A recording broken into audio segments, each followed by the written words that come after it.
Hey guys, this is the Mall Fox here, and today I'm going to show you guys a mall that's actually quite special to me. The Georgia Square Mall, located in Athens, Georgia.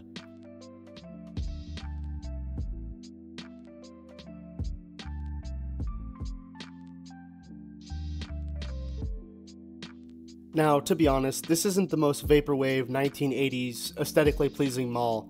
However, I think it still has some charm, and it's special to me because this was the first dead mall I ever went to. The Sears building at this mall still had the lettering up as recently as late 2022 when I first went, and they still have the Sears lettering up on the inside of the mall, and the Sears court at this mall is super cool. But enough about my personal experience, let's dive into the history. Although, side note, none of the Athens newspapers, as far as I'm aware, are archived online, so there's not as much information as I would like there to be on this mall. Hopefully that becomes available in the future. But here's what I do know. Georgia Square Mall's story starts all the way back in the late 1970s when CBL Associates planned to build a 4-anchor, roughly 850,000 square foot mall on 97 acres of land in the college town of Athens, Georgia. Concerns were being raised about the fate of Athens downtown, as it happened to so many downtowns when a big shopping mall was built in so many cities. 3 of the anchors that would occupy the mall, JCPenney, Davidson's, and Belk, had operated in downtown Athens for a combined 95 years. Sears, the 4th anchor of this mall, ended up relocating from another shopping center across town.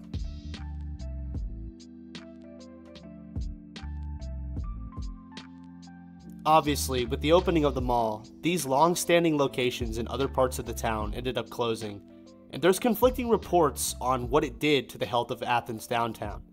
An article written about 2 years after the mall opened said it was still doing alright, but that may not be enough time to really gauge the true damage of a shopping mall on a downtown sphere. Other people and bloggers said that Athens downtown suffered greatly. Regardless of the effects on downtown Athens, the mall opened its doors for the first time on Wednesday, February 11th, 1981. It is stated nearly 100 stores opened their doors on opening day, with the aforementioned 4 anchors of Sears, JCPenney, Belk, and Davidson's anchoring the mall. However, Davidson's didn't have its grand opening until April 24th of that year.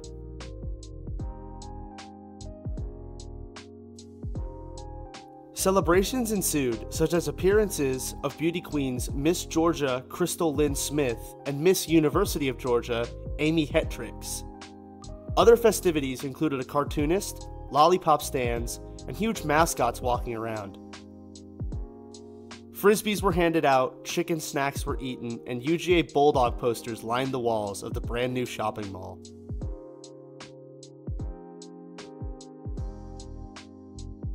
The mall's original architecture featured live plants and planter beds with seating arrangements around them, all complementing the mall's 2 center court fountains. These 2 pictures are the only things I could find predating the renovation at this mall, and those kinds of architectural features are things that I love seeing at these kinds of malls.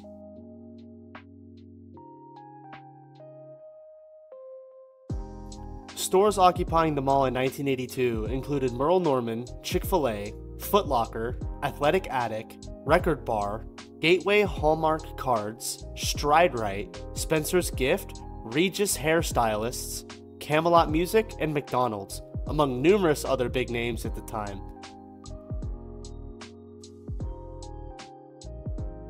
Based on what stores were here in 1982, you could tell that this was the place to be.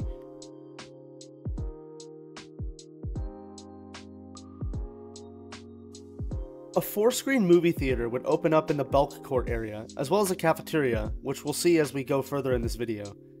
Then, 6 more movie theater screens would open up outside the mall in a standalone building in 1984.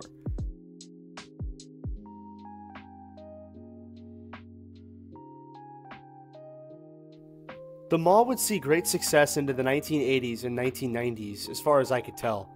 Occupancy in 1983 for the 97-store mall was 98.5%, up from 88% on opening day. which, by the way, that's a really strong opening day occupancy. Some malls out there were super weak upon opening, like Mount Berry Square Mall up in Rome, Georgia. But it wasn't just big chains. The mall was occupied by 11% locally owned business, which I think is a good thing, because like I said, malls did kill downtowns in most places, so it's good that the mall was occupied by some local business.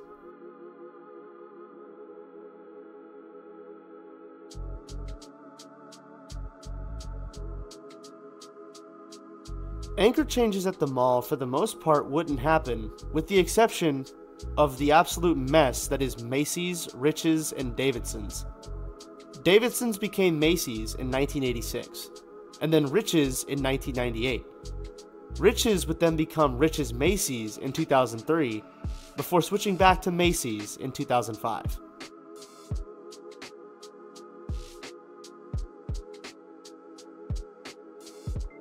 So, the mall originally didn't have a food court. However, it had several fast food establishments inside it throughout the years, including ice cream parlors, Chick-fil-A, Sparrow, and McDonald's. A Pizza Hut was also located near the front of the mall at one point, a much-loved restaurant by shoppers and residents of Athens, as far as I could tell. It would get torn out around the turn of the millennia when the mall would gain a food court, something many did show disagreement towards on some forums that I read. I'm also going to guess that around 2000 is when the whole mall got its big renovation, removing the fountains and planters and just overall modernizing the mall. The food court featured 5 stalls. In 2004, it had Subway, Little Athens Euro, Mandarin Express, Sparrow, and Charlie's Steakery.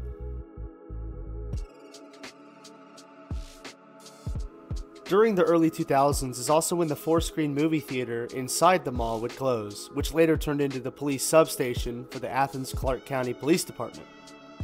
The 6-screen, located outside, would change owners and operate as a dollar cinema, or a cinema running movies after the big theaters show them, until finally closing for the last time in 2015. But now we're walking up on the most interesting thing about the Georgia Square Mall, the Sears wing. When I first saw this, it was such an eerie experience because it almost feels like a liminal space. I don't know if I want to call it that because I'm not even super familiar with what a true liminal space is, and I know some people get mad about that, but this is definitely an eerie looking area. But this is definitely one of my favorite spots in any of the 140 total malls I've been to.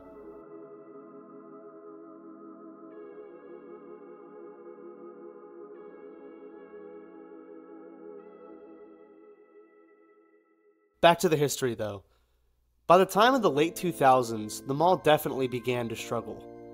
Piccadilly Cafeteria, the long-standing cafeteria location at the mall by the former theater turned police station, closed in 2012. By 2013, numerous vacancies and chain store closures were already happening, and CBL Associates sold off the mall that they had held on to since building it to Hendon Properties, who were based out of Atlanta, Georgia.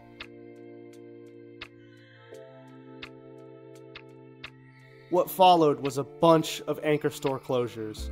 Macy's closed in 2016, Sears would close in October of 2019, and JCPenney was part of the 154 store closing wave in 2020.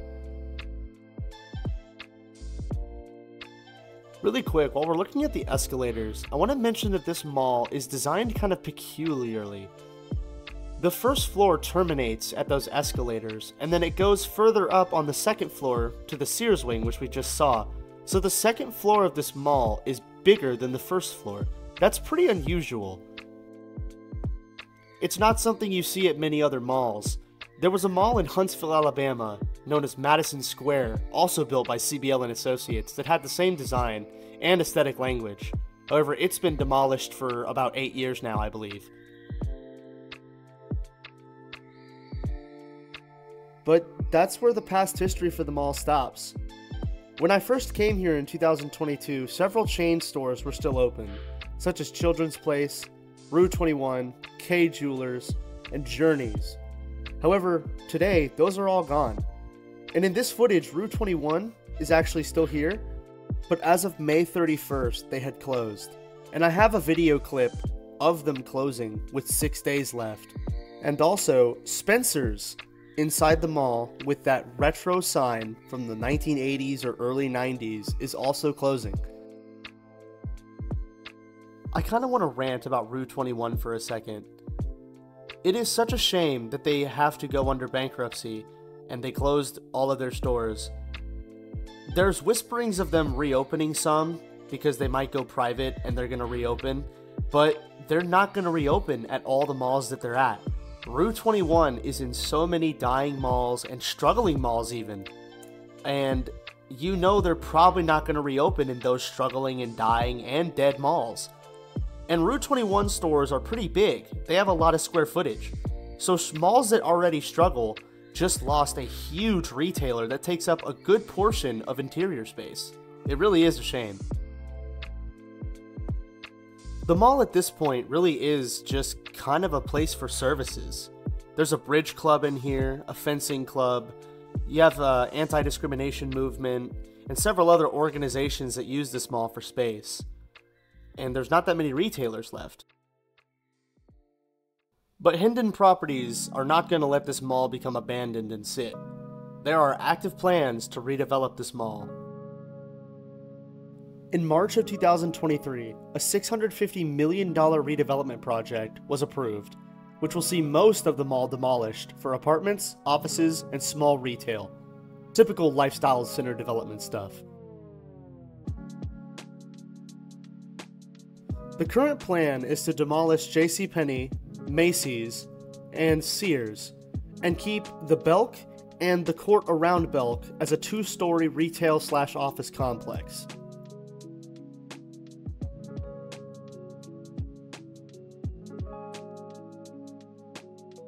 It is stated that the redevelopment project could start as early as summer 2024.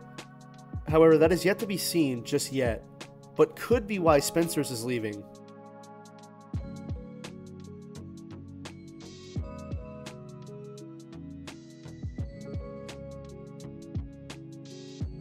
I really do like the center court of this mall, with the staircase and the beautiful elevator, and you know, the wall in front of the Macy's anchor.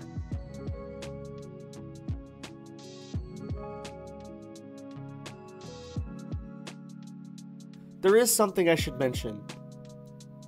They removed the signage off of the Sears exterior building because someone is currently using the space.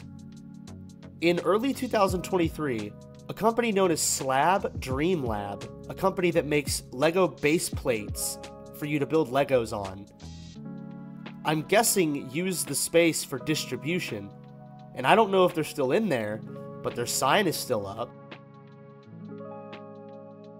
I'm guessing that management will end up kicking them out so that they can, in fact, demolish the Sears building and go on with the redevelopment. It would be super cool, though, to see that old Sears building make it into the new redevelopment plan, but I just don't see it.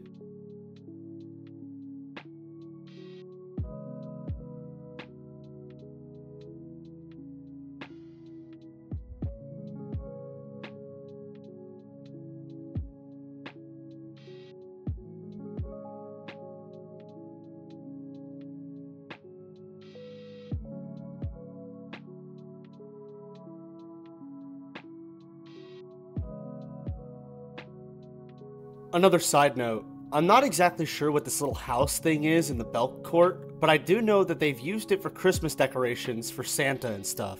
I got a picture of that right here. Oh, so by the way, with the closings that I mentioned earlier that are still shown off in this video, this footage was recorded in April of 2024. I always put that in my descriptions, but just to say it in the video.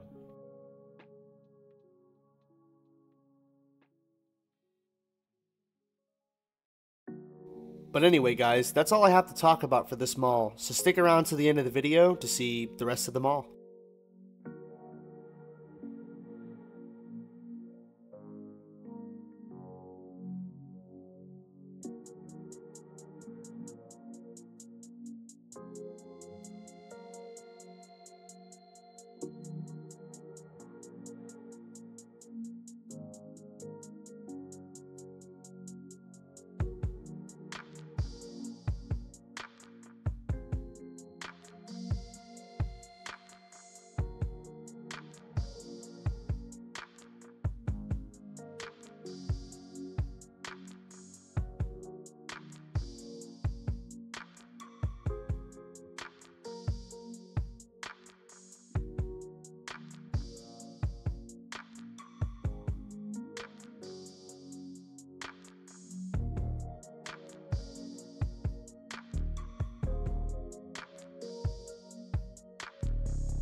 Hey guys, I'm back again really quick. In this video, I employ some filming techniques that I've learned over the last few months of filming, such as shooting cinematic angles and holding the camera pretty steady. This is steadier filming than some of my earlier stuff. And I'm curious what you guys have to say about my content, ways I can make it better. Maybe my audio isn't loud enough, or you think the music selection could be better. Leave me a comment down below on how you think my content could improve, because this is a pretty good window into what the content is going to look like going forward into the future. But that's going to conclude my tour of the Georgia Square Mall. Stick around to the end of the video if you'd like to see me drive around this mall. Some of the anchor buildings are pretty cool looking. But either way, consider leaving a like if you enjoyed the video. Leave a dislike if you didn't like it. Comment down in the comments if this is your childhood mall and you have a fond memory, or if you'd just like to leave me a nice comment to read. But otherwise, stay tuned for the next mall video. If you guys do have an interest in dead or dying malls, or just malls in general, and you need a place to talk about them, I'm going to link the Dead Malls of Discord server in the description below.